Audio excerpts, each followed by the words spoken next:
All right, hello everyone, and welcome to this week's live stream. This is a continuation of our renewable energy segment. So last week we talked about solar panels, geothermal, and much more. And today we are going to talk about biochar. So biochar is kind of an interesting topic. I'm sure many of you may have heard of it. Maybe you are, completely unfamiliar with it. I know that before, maybe even last year, it was something that I'd never even heard about. But today we're going to talk about it a little bit. Joining me today is Claire Carey, who is a fellow student at Ohio State with me. So Claire, would you want to introduce yourself a little bit? Yeah, hi everyone. My name is Claire. I'm actually a welding engineering student at Ohio State, which is a little bit different than what we're going to be talking about today. But during the time that I actually met Olivia on our step trip, we got a good introduction to biochar with farmer Mark Cohen and on our kind of regenerative agriculture trip. And then since then, I've gone to another workshop with him and a few other farmers that were talking about it and gave me a lot more information about how it works. Since then, I've read a couple books and articles and things about that, so things like that about biochar. I've learned a lot, and I'm excited to share it with you today. Absolutely. So I'm excited too. So just a little bit of logistics, if you haven't yet, please like and subscribe to our channel. Go ahead and like this video if you haven't yet. Or you can wait until, we've gone through everything. And so we have only a few weeks left. And like I said, today we're going to be talking about biochar. Next week, I think, is introduction to hay.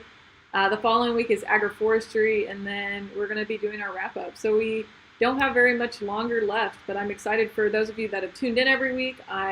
And definitely, this is something that I've enjoyed a lot. So I'm going to go ahead and cut to our schedule, just so you guys can kind of check on the dates and times for when we'll be going live on those next topics. And then we will jump into our presentation.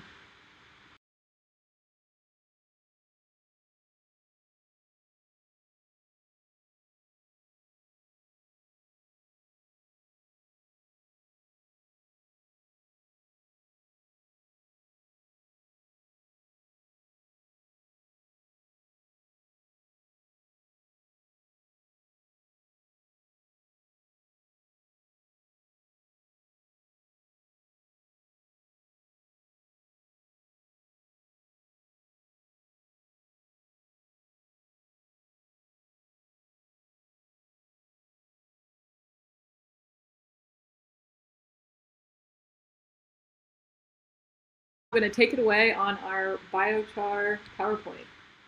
All right, guys, so just to give you kind of a little roadmap of what we're going to be talking about, I wanted to start off just describing what biochar is. We'll get into kind of why it's important and what the point is of, you practicing it with agriculture and at home, kind of describe the origins of it, describe how to make it, and then also talk about all the benefits and effects it has from an agricultural standpoint and all the benefits it can have to be used at home, really. So our first slide here, what is biochar? The big question. So it's really just solid carbon that's produced by burning dense organic matter. The specific kind of burning is called pyrolysis, but that's pretty much a fancy word for a low temperature burn.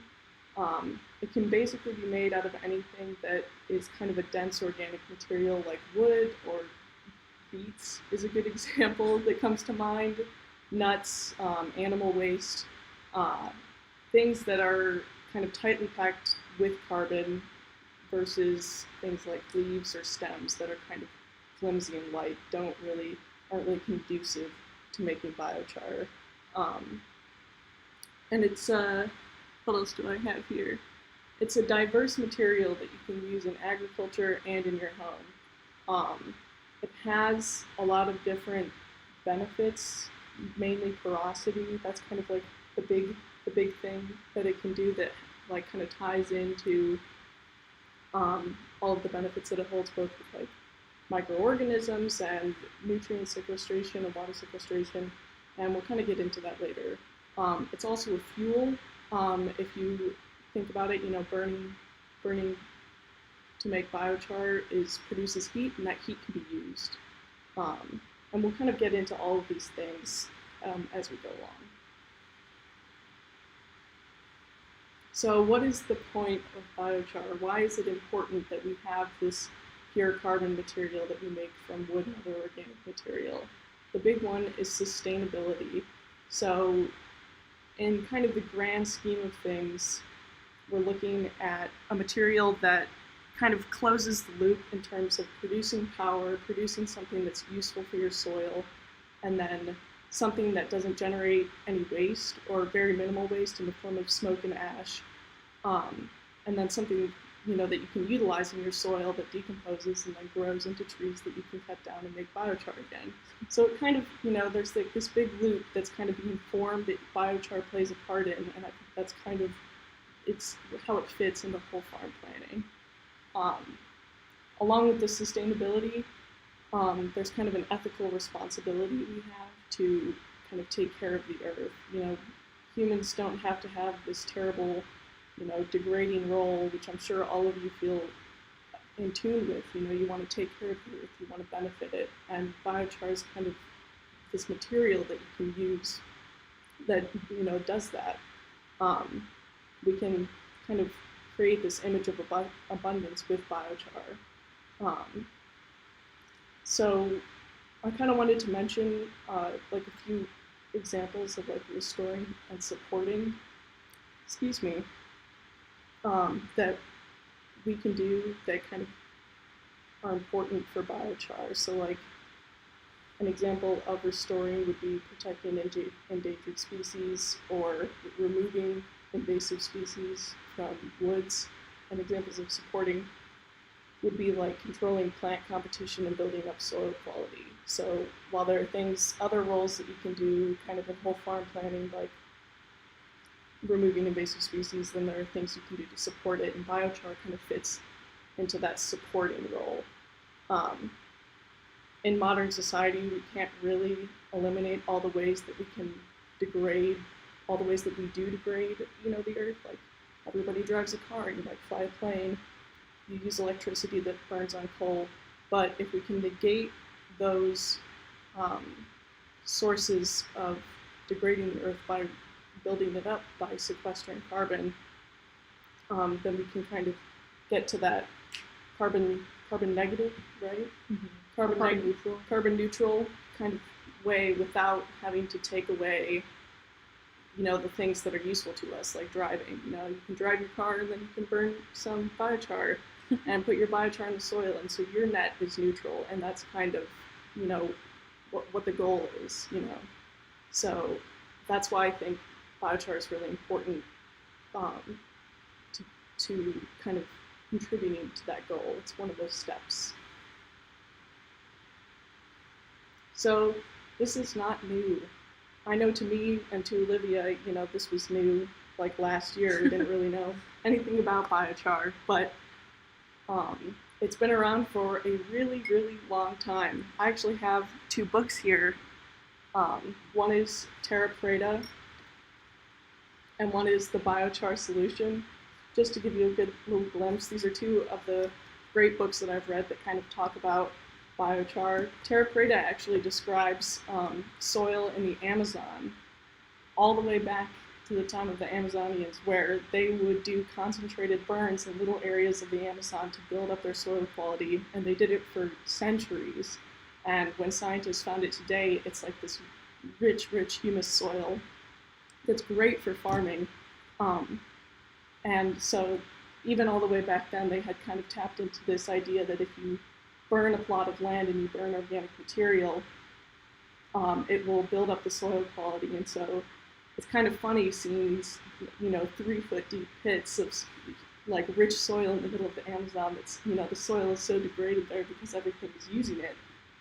And they kind of, they knew about that. So, it's not new. It goes all the way back to then. And then the Biochar Solution is kind of a more modern version of that. It was published in 2010. And that's kind of, I think, around the time when it started to pick up a little bit more traction in, the modern world. And so both of these were great books to introducing me to, just kind of the breadth that it reaches and how it's used throughout history. So those are kind of those two things. So kind of going from there, what are the next things that, we need to do? Learning about it is interesting, but how can we, make it happen? So kind of the next goal is how to make it affordable and how to make it easily in a way that, is functional. We can't go out and burn, 3-foot pits of the forest every year and then get to use it in 10 years. So, how do we get to use it now is kind of the question that we're aiming at. One of the ways that it's kind of has potential to be used is by using coppicing trees. I don't know if you guys have talked about this on the live stream before, but coppicing trees are a specific kind of trees. I think all trees coppice technically, but there are certain trees that regenerate wood very quickly. Every year, if you chop it, it'll grow up new stalks, and you can use that wood to make biochar. And that's kind of one of the more regenerative sources of wood that we can find. Whereas, you don't want to be deforesting the entire earth to make biochar. That kind of defeats the purpose. So, when considering how to make this regeneratively, there's kind of a give and take where you want to take what you need, but not take so much that you're actually having a negative effect. So coppicing trees is one of those solutions.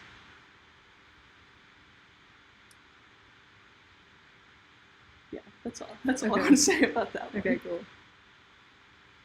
So how can we actually make biochar? I pulled this nice picture off the internet that I think depicted it pretty well. If you can see on there, you can actually see the nuts that are in the little bin in there. You can see how the carbon kept its structure from the nut. And on the right, it shows, I think, some larger wood pieces. So this really isn't, this crazy kind of highly manufactured thing. It's something that you would get when you made a fire in the backyard and there's, the charred logs. And so it's kind of everywhere. But kind of the difference between making it or seeing it in the fire and actually making it to be used is, you want it to be efficient, you want the heat to have a purpose, and you don't want to contaminate it with anything else like leaves or, fire starters if you're going to use it for like a agricultural setting. You don't want to put anything into the ground that doesn't belong there. So the methods we have here are kind of aimed towards achieving that goal of, being efficient and being clean. The first one is drum production, and I guess to back up a second, the primary chemical reaction that occurs when you actually burn wood is, you're breaking down sugar with the use of heat to make carbon and water. Obviously that's not the only thing in wood, and there's a lot of other reactions going on. But this is the primary one. And so, that steam and smoke is coming off in water and a few other compounds, but what's left in the solid is just that pure carbon. So when making it in this drum production, we actually have a video that we'll be showing in a few minutes of us making it, but if you densely pack, 1 to 3 inch pieces of wood in a metal drum, and you light that on fire, with the aid of holes in the bottom, it will kind of draw the fire through, and in that way burn through it once so that you're only turning it into biochar instead of actually burning that carbon down, which is, using charcoal is kind of, how we typically make energy now. But this is kind of that first half burn. And I'll explain more of this in the video, so I think we can just cut to that video now. Okay. All right, so this is our demonstration for making biochar.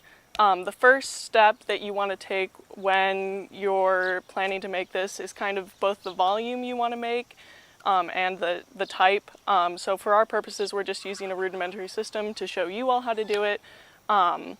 First step is materials, obviously. So here we have a metal trash can, but also like a 55-gallon drum works, or a grill, or a charcoal grill stand. It depends on how much you want to make. And we have filled it with wood. I'll kind of show you guys here. So you want to kind of tightly pack it and keep your wood size within 3 inches in length. You can kind of see here is like a good exemplary piece. We also have some wider pieces, but you want to make sure that they all kind of stay in kind of a consistent size to make sure that the burn is kind of even when you burn through it. We also have some fire starters in here, just some wood pieces, and I'm sure you can see here that we have a lot of holes in the trash can. There's also holes on the bottom. And the point of this is to kind of draw airflow from the top to the bottom of the bin. And that's important because you want the burn to kind of burn once through the wood to not burn out the carbon when you're making biochar, but to burn through the wood and get rid of everything else that's in it.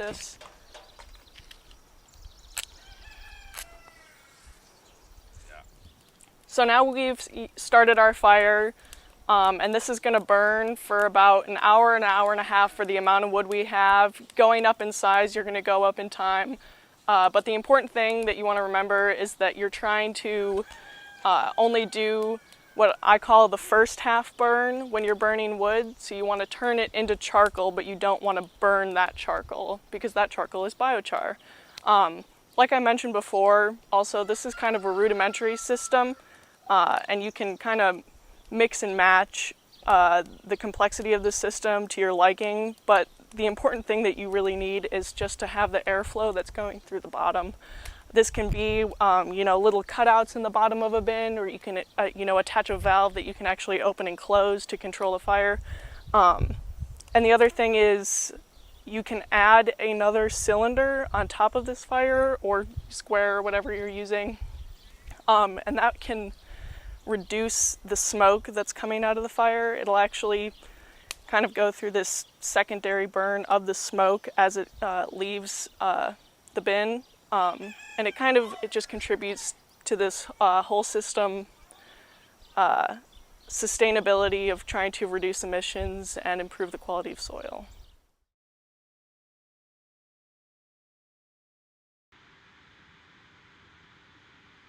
Okay, we're back. So hopefully that was a good kind of introduction to how you would make biochar and kind of getting the bigger picture for you all of how you can adapt that to your own needs, especially if you're just at home and wanting to introduce it a little bit into your lifestyle. There are smaller, less serious ways to apply this, and there's more serious ways to apply it. And what's really important is kind of the principles behind it. The next kind of important thing that you would need to know for making biochar is the nutrient charge that goes along with it. As I'll get into later, biochar is incredibly absorptive, and if you put it into your garden alone, it'll just outcompete roots for nutrients.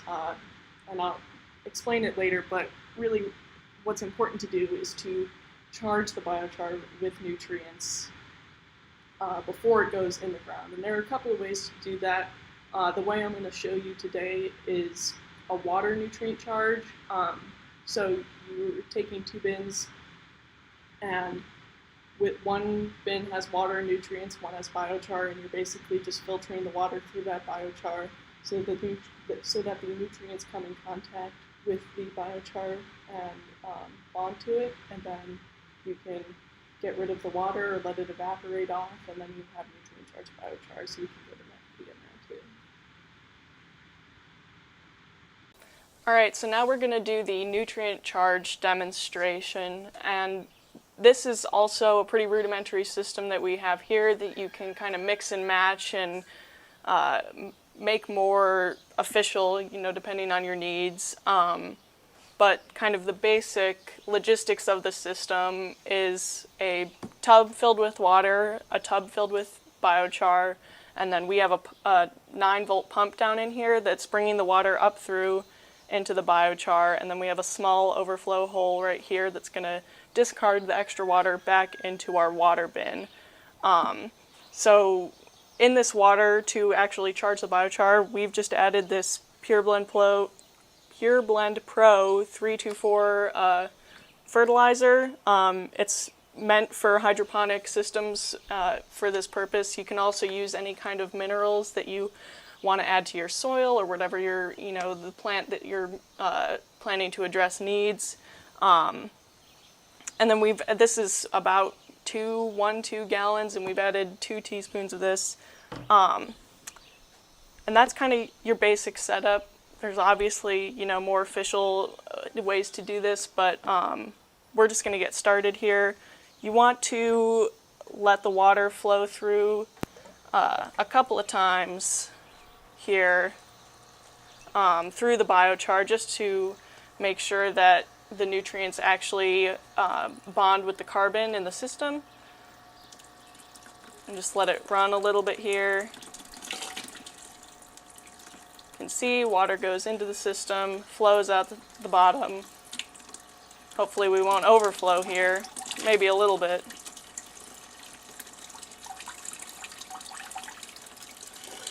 So now we've let it run through a couple of times, and we can stop the pump.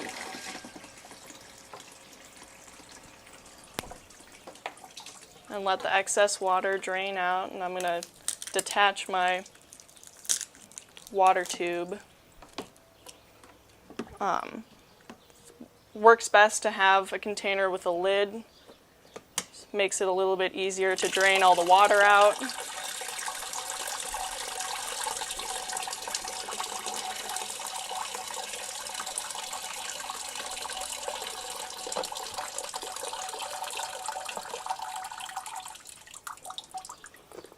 And then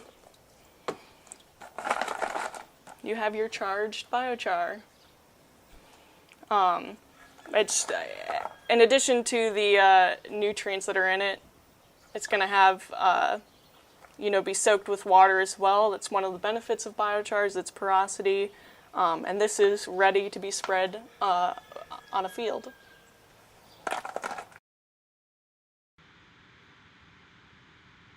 All right. I don't know if there's. I think I'm ready to move on. I don't know if there's anything I need to add to that. All right. So now we've talked about kind of where biochar came from, why it's important, and how to make it. Now I want to talk about primarily the benefits and the effects it has. We're going to start kind of with the agricultural side before we go into the home side. So I'm sure all of you know this, but carbon is the building block of life. Everything that is alive relies on carbon. It's in our bodies, it's in trees, it's in plants, and has kind of a couple of different forms when we talk about it, when it's in our bodies versus when it's elsewhere. The term that I've learned and like to use is there's alive, dead, and very dead carbon. So, the alive type is the kind that's in our bodies and plants and everything. There's also a dead kind, which is in like dried wood or decomposing biomass. And at that stage, it's not really performing an active function anymore, and it's kind of undergoing some, structure changes. It's not doing the same thing that it was doing before, but it's not totally stable yet, and it's still kind of, doing some things. And then there's also very dead carbon, which is, really different. A diamond is made of carbon, and graphite is made of carbon, and, you don't have diamonds in your body, but carbon is a very versatile element, and it does a lot of different things, and depending on those, structures that it's in, it's going to behave very differently. So biochar is the very dead version of carbon, and that is important because you don't want it to degrade quickly in your soil. You want it to stay in that solid form so that it can perform the benefits that you want. If you put biochar in soil, you want it to decompose slowly, and that kind of is the key to promoting all the benefits. I guess I just really said that. I'm just repeating myself here. And that really is porosity. Porosity is, it kind of branches together all the benefits that it has. We could talk about water retention. So, if your field is constantly flooding and you introduce biochar into it, it's going to be able to absorb most of that water. I think it can hold, I actually have a little demonstration a little bit later about that. It can hold like something like 90 or 95% of its volume in water. So if you have flooding, it will kind of be able to manage that a little bit for you. Similarly, if you have a drought, it's going to be able to retain more of that water without losing it. So it's kind of like this double-edged sword of fighting off floods and droughts at the same time. That also kind of plays into the nutrient charge. The reason it can hold all these nutrients is not only because of the crystal structure it has, but because it's so porous that the nutrients can kind of get into all the nooks and crannies, and that's how it kind of releases them slowly over time.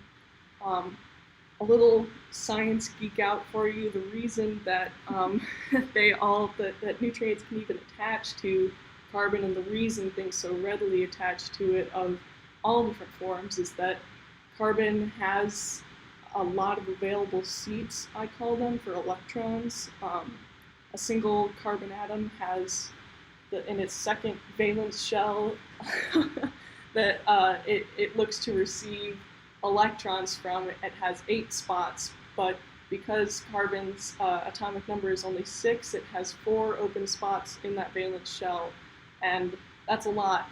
And so when nutrients come in contact with it, they have their spare electrons, and the carbons, they're all looking to share their electrons and bond up. So that's kind of what makes it, they call it electronegative. That's what makes it so easy, that's what makes it so easy for it to bond to all these things and then also, remain attached. It also has an exchange function, which I'll mention later. But that's kind of how it functions when we talk about nutrients and how it exchanges that. It also explains how it's able to last so long in the soil. It takes a long time for microbes to kind of eat away at that, and that's how it maintains all its benefits. It also does a lot of filtration and aeration. Because it's so electronegative, it also bonds to toxins in the soil. If you have some, waste soil, something that has, a lot of minerals or nutrients that you don't want, biochar is a good way to get those out. So it kind of, again, it has this double-edged sword effect of, attracting good things and attracting bad things. And then kind of keyed in with that is aeration of the soil. If it's not filled with water, it's filled with air. So it's gonna kind of, by its porosity, also aerate your soil, and by its mass, break up any compact soil that's not made of, fine bits of soil. It's a little bit larger, chunkier. So it kind of performs that function in that way too. Before we get into kind of the second part, we actually have a little clip of me spreading some biochar. I mentioned in the video as well, ideally you would do this after the harvest, when you're planting your cover crop or you're taking down the remains of your existing crop, so it actually gets integrated into the soil. All right, so now we're just going to kind of demonstrate spreading some biochar just on a small scale for our purposes. Typically, you would want to spread biochar at the end of the season after the harvest. It's most effective in the year later, after all the microbial life in the soil has had a chance to process it and then transfer it to the plants. But for our purposes, I'm just going to demonstrate how you would typically spread it. So again, the best time you would want to spread it is when you're planting your cover crop at the end of the season. So I'm just going to spread it a little bit here just on the surface, but keep in mind that there are a couple of different ways to do this that might better integrate it into the soil.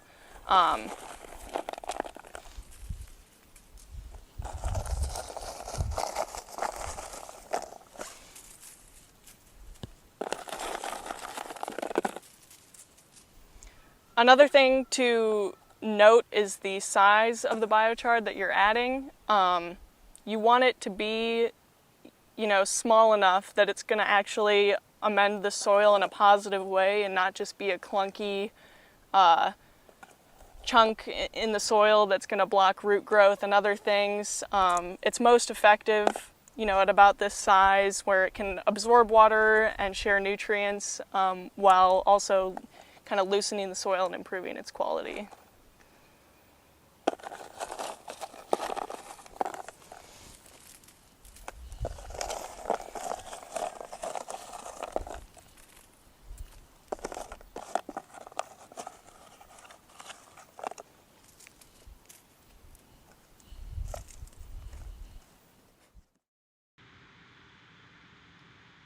All right, so hopefully that was a good demonstration of how you might integrate, one of the ways you might integrate biochar into your soil. Now we're going to get to kind of my second part of agriculture, which is kind of a more in-depth discussion of how it interacts with microbes in the soil and fungus and everything else. I'm going to start off by saying microbes are the doers of making biochar effective. So, if you put your biochar into a potted plant or a potted plant that is full of soil you got from the store, it's not going to do much. It needs to interact with microbial life to actually, benefit a plant.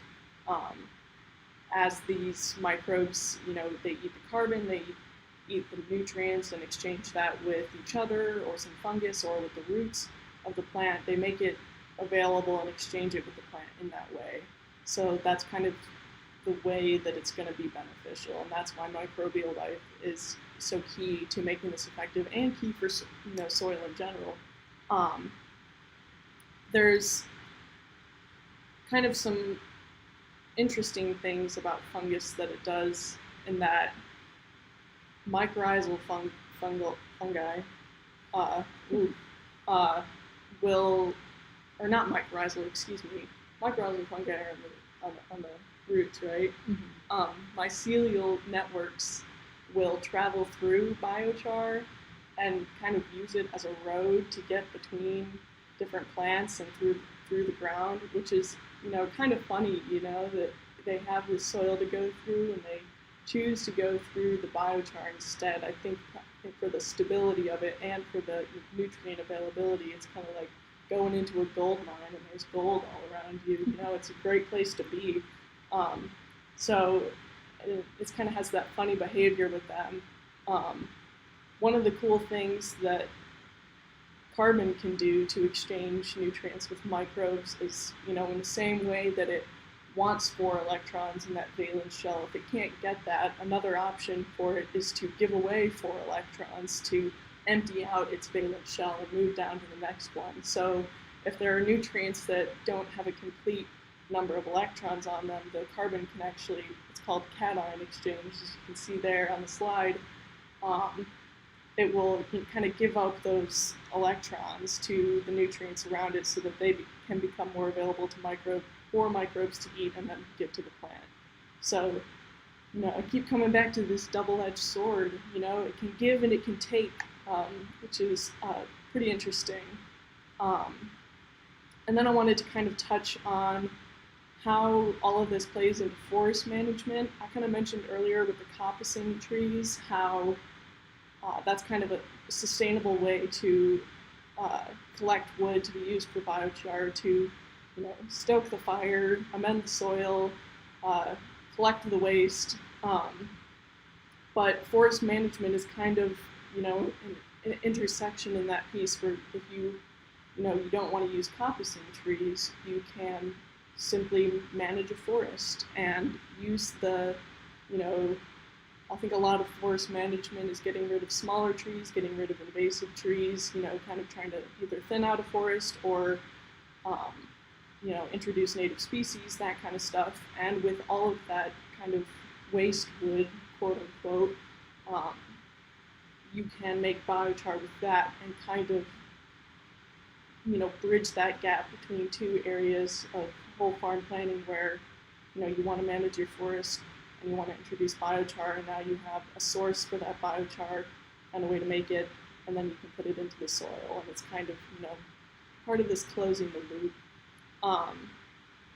And, you know, in doing your forest management, then you introduce, you know, more species of ground cover. If you have nowhere to put biochar in a farm, you could always put it right back into the forest, and benefit the forest that way.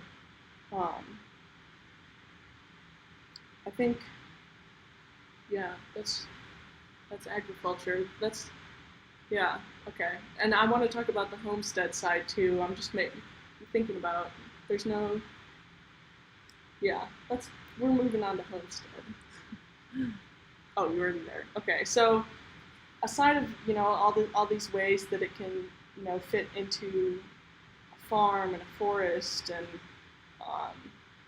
you know, benefit kind of that side of whole farm planning, there's also a lot of ways you can introduce it into your home if you either, you know, you have just a small garden, or you don't have a farm at all, but you're still looking for ways to, you know, enact sustainability into your life from a kind of a biological perspective. You know, right back to this carbon being so electronegative and wanting to bond with things. Because of that, it has awesome air filtration and water filtration properties. I myself, my parents got a kitten recently, and the litter box had to stay like on our ground floor where the kitten could get to it, and it smelled terrible. And I whipped up some biochar in a little fire pit and put a box of it right next to the litter box, and it stopped smelling. Which, I don't know, if you don't have a cat, litter boxes are pungent, you know, they smell really bad, and the odor was gone. And it just kind of, it sucks all those smells right out of the air, even just in the box, you know? Not even like with a fan blowing through it. I'm sure you guys are familiar with the concept of a carbon filter. This is kind of, you know, that similar premise, but, you know, without the expense of it all. In that same way, it works really well as a water filter. I can't really speak to its good, what is the word I'm looking for? Potability, you know, for drinking, but it does clean wastewater really well. If you have rainwater that you kind of want to filter out, it's gotten a little gross in your tub. It's a great way to kind of filter that water. The reason you can't really, you know, you wouldn't want to trust it for potability is because you can't guarantee that the carbon that you're using is completely pure, and you don't know, you know, what you're going to flush out. But on kind of the tangent of water, filtering any kind of water, it's good if you have like a small aquatic pond or stream of that nature. It's a great way to kind of clear that water as well and benefit the aquatic life that's living there. It filters the water, is a place for roots to grow, so, you know, not only on a farm, not only in your home, it can benefit kind of an aquatic ecosystem. It also works great for a home garden.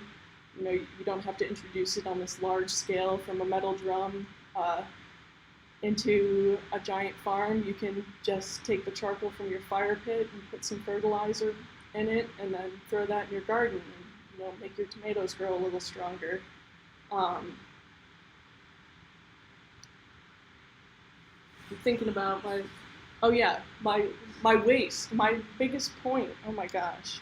So it's a great waste management tool as well, which is kind of the final piece of closing the loop. You know, we talked about, you know, getting, you know, material collection, material use.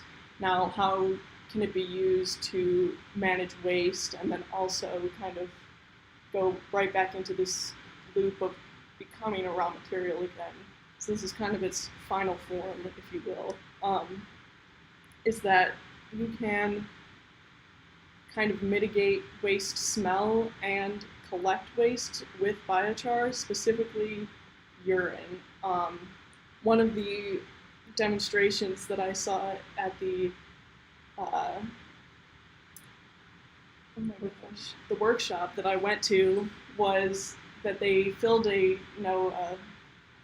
5-gallon bin with biochar right up to the brim, and then they put a toilet seat through the cover of it, and they just used that as like an outhouse or a urinal on their farm. And then once it was full of the urine, they just spread that nutrient-charged biochar onto their fields.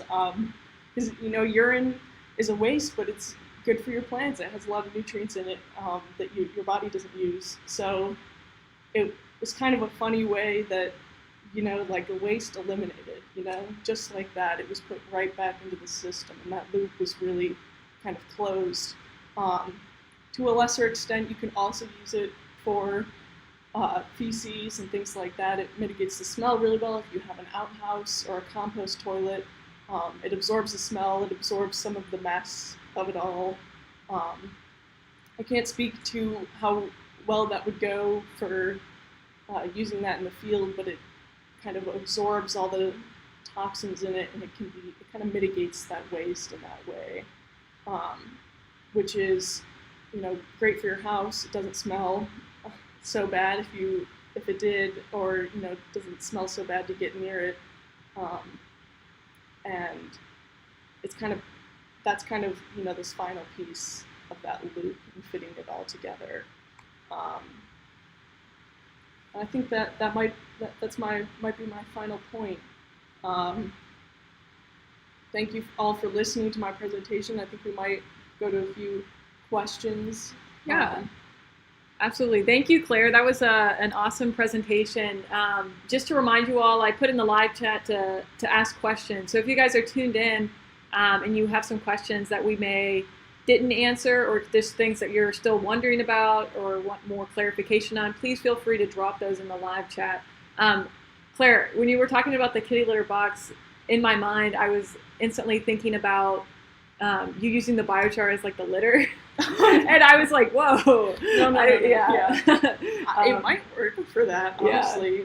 But if you ground it up really fine. Yeah. But I don't think I think that litter is designed to work. But You're right. It worked really, really well for the smell. Okay, yeah, that's really interesting. I know we have a cat at home, so I was kind of like, oh, that's interesting, and I was kind of relieved that you were like, oh, we put it on the side. So we still have one more demonstration too. Do you want to kind of show everyone what you were planning? That really emphasizes the porosity of biochar. Yeah. So Claire, do you want to explain it? Yeah. So I have here one container, full of water, and one with biochar. They have pretty much the same volume. The biochar is almost filled to the top. This is filled a little bit more, but I just wanted to demonstrate just how absorptive it is, and show you that I can pretty much put all of this water into this container, and just to that's kind of crazy, like two full containers in one. So yeah, thank you.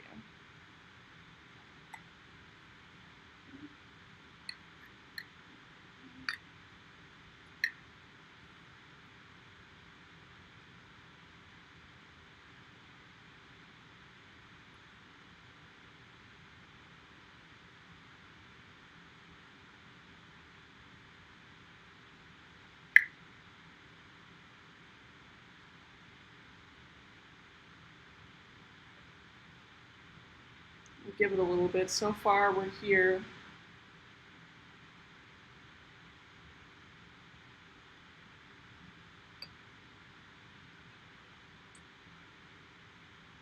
Did this ended up getting dried out all the way? Yeah. Okay. For unpure biochar that I just have here, I think that's for our crude purposes. While this is still kind of, getting into the pores, we're at like 75% of the water it can retain, which, if this had been solid, it would be 25%. But I just wanted to kind of demonstrate just how how porous it is. It looks like a solid to us, but it's full of, a million tiny pores and avenues through it, especially in wood because of how, the nutrients are sucked up through the wood. That's kind of the structure that it leaves. And just, I think this is crazy, like that is so much filled in. Awesome. But yeah. Yeah. I'm sure if we come back in 30 minutes, it'll have dropped down quite a bit as all the water kind of penetrates, or even if we shake it up now. Is there any other questions while we? Yeah, so I wanted to kind of talk about, so like Claire did an awesome job talking about biochar, and I know that it's a topic that I've always kind of been like, what's going on here? But like something that I'm attracted to. It sounds like a really awesome idea. And so the reason for us including biochar in our like beginner farmer series is because it ties directly to soil. And so, almost every video we've talked about the importance of soil and the necessity of soil, not only in agriculture, but also as a way to sequester carbon. And so it would be doing a disservice to you all if we didn't talk about biochar because of its great ability to increase the ability of your soil to collect carbon. And so I was going to, bouncing off your point, that's definitely kind of the first thing that you learn as you look into biochars. Soil is what is important. Soil kind of, drives the growth of all our crops and trees and everything. And, you want to do whatever you can to make that soil higher quality and improve the quality of the microbes in that soil. And so that's kind of, the stepping ladder towards why we talk about biochar and why it's important. Mm-hmm. So Claire, last week Jeff had asked me about what kind of renewable energy I would want to use if I had an option right now. Like what could I use with my home, in Columbus even. Mm-hmm. So with biochar, I'm going to ask you the same question and turn it around on you. How would you use biochar? Like obviously you said with the kitty litter box, well, kind of maybe at your home in Columbus right now, what would you do with biochar? I definitely like the idea, I'm a college student, there's not many, I don't have a farm, I don't even have my own house, but it definitely is a great way to, filter your air. If you put a little bit in a room that smells bad, or you have put a little bit in front of a fan to get the air circulating, you can, remove the smell of a messy kitchen. What else would I use it for? Do you have a compost toilet set up in your backyard? No. I'm trying to get like a little compost thing started in my backyard. And so it's a good thing to put in compost. I can't believe I didn't mention that. Oh yeah, I didn't even think about that either. Like if you just like a compost pile, if it's not the right time to add it, but you have it from an old fire, you've actually made it, it's a great amendment to compost. Great way to like kind of charge it on its way, right. So you don't have to do it with the water version that we showed or any other kind of version. You kind of charge it right then and there with the organic material that you add to it. I would like to use a compost toilet. I think it would be a cool experiment, except I don't have anywhere to put it when it's done. But I'm looking forward to getting to use it more. Yeah. When I have my own home garden and everything like that. Yeah, for sure. We talked about kind of like the compost, and I also forgot to mention that. But compost is probably the easiest way to charge biochar. Like we're talking about, with using like the water tub and everything. Yeah. And it's manually doing it. Right. On a larger scale, that can be, a little tricky. But if you just mix it with your compost, that is super doable and then easier there. Yeah. So we have a question. Our chat wasn't working, so Kent had to bring his phone around and show me. Jared wants to know, would it be more beneficial to bury biochar in the soil if possible? Yeah. Well, I guess it would just be a matter of how it's distributed in the soil. So, if you bury it, you're going through the labor of, digging up the soil and then you're putting it in one specific spot versus, I guess I was thinking more so as, you went along on like a large scale farm and planted your cover crop, you could throw some in, or if you're doing a till, you could kind of toss it in with the till, or even just like knocking down your harvest and kind of spreading it. That kind of way distributes it more evenly over the area that you want. But burying it also works if you have like a concentrated area that you're looking to improve. It's just a matter of what's important to you in terms of time and labor. Mm-hmm. So what else do you feel like you need to add about biochar now that we've kind of gone over all these things?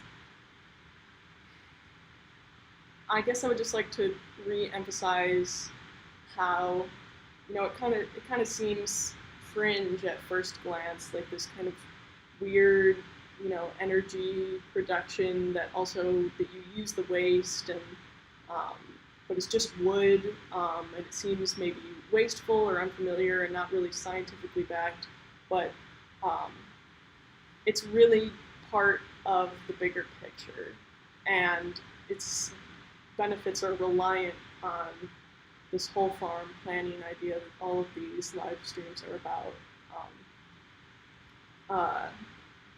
and how you want it to work for you, mm-hmm. and not just for itself in terms of like you're just making it to use it. You want to make it for your goals to improve the larger scale of agriculture, soil quality, quality of life, those kinds of things. Yeah, absolutely. I think that biochar is absolutely like one of our goals in creating these videos has been to make everything that we share adaptable to whatever scale you're working with, whether that be a simple at-home garden where you have a few tomatoes growing, or what we have at Stratford, or even more, and making sure that it's able to be used on a multiple different levels. So we actually have another question from Jared. Jared wants to know, would it be possible to make biochar by doing a controlled burn of an open forest? Would this be better / easier than clear cutting a forest? Yes. If you are in an area that is receptive to controlled burns, then you'd be producing biochar on the spot.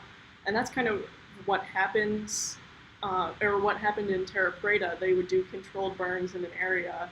I think they also, added wood. I think that they really have to just speculate that, but they would burn the area and then just let all of that matter decompose into that spot. And that's how they did it back then. You could do that now if you were, clear cutting a forest. The only thing that is a little bit different in that way is that you can't control the temperature that all of the wood would reach in that forest, and so it might be less consistent. One tree might get burned off so much that some of that charcoal is already spent, or biochar is already spent after it's made, whereas a large tree, it might not actually turn into biochar at the core. But I would think that if you're, burning a whole forest, that might not be a priority in terms of, pure quality of the biochar that you're creating. Sure. This question kind of makes me think about like controlled burning, even just like a field. If you're trying to eliminate kind of weeds that have been there for years, you can like burn it several times to get rid of that, and then grow what you want. But it adds that extra nutrients with that organic matter that was burned there. So I think it's kind of like a similar idea there. So you're not able to kind of capture that biochar yourself since it's now all over the forest where you had just controlled burn. But if you were to replant or something, those nutrients would be there for you to utilize. Yeah, we certainly have sequestered a lot of carbon. Yeah, absolutely. So I think we're about 5 minutes from the end, but I think that we're pretty good. What would you say, Claire? Do you think we're good to wrap up? Yeah, I did think of some final comments now that I'm thinking about it. Okay. And speaking to the point of one, burning planes, and two, overburning or underburning things. Smoke and ash are not all bad things. Obviously you don't want to be, purporting smoke into the air, but ash is sometimes considered a waste, but can also be beneficial. It has a lot of nutrients in it, and microbes are one of the organisms that can actually break that stuff down. I think ash is considered, it's like a grease cutter, right? Wood ash. Yeah. Cuts You can grease. make lye. You can make lye with it. I guess that's just one final side comment about how even the waste of using waste to make biochar is useful, or can be useful, and just what a great material it is for, you know, eliminating waste and eliminating, you know, depletion of non-renewable resources. Yeah. Yeah, absolutely. So thank you again, Claire, for making time today to come out here from time on Tuesday to make those videos for demonstration purposes. Thank you for having me. Yeah, absolutely. So again, like biochar is a really awesome tool to be utilized in an agricultural system. I hope that this 1 hour segment was just the beginning for all of you to continue learning about biochar, maybe experimenting with it, utilizing it in your own systems. I want to remind everyone again to like and subscribe to our channel if you haven't yet. Please like this video if you enjoyed it. In our description below, we also have a link to our website, and we have a link to donate. So if you've been tuning in every week, enjoying these videos, feel free to shoot us $5 to say, like, to show a form of appreciation for what we're doing so that we can keep doing it. And I think that's about it. Don't forget to tune in next Thursday for our next segment, and I hope you all have a good day. So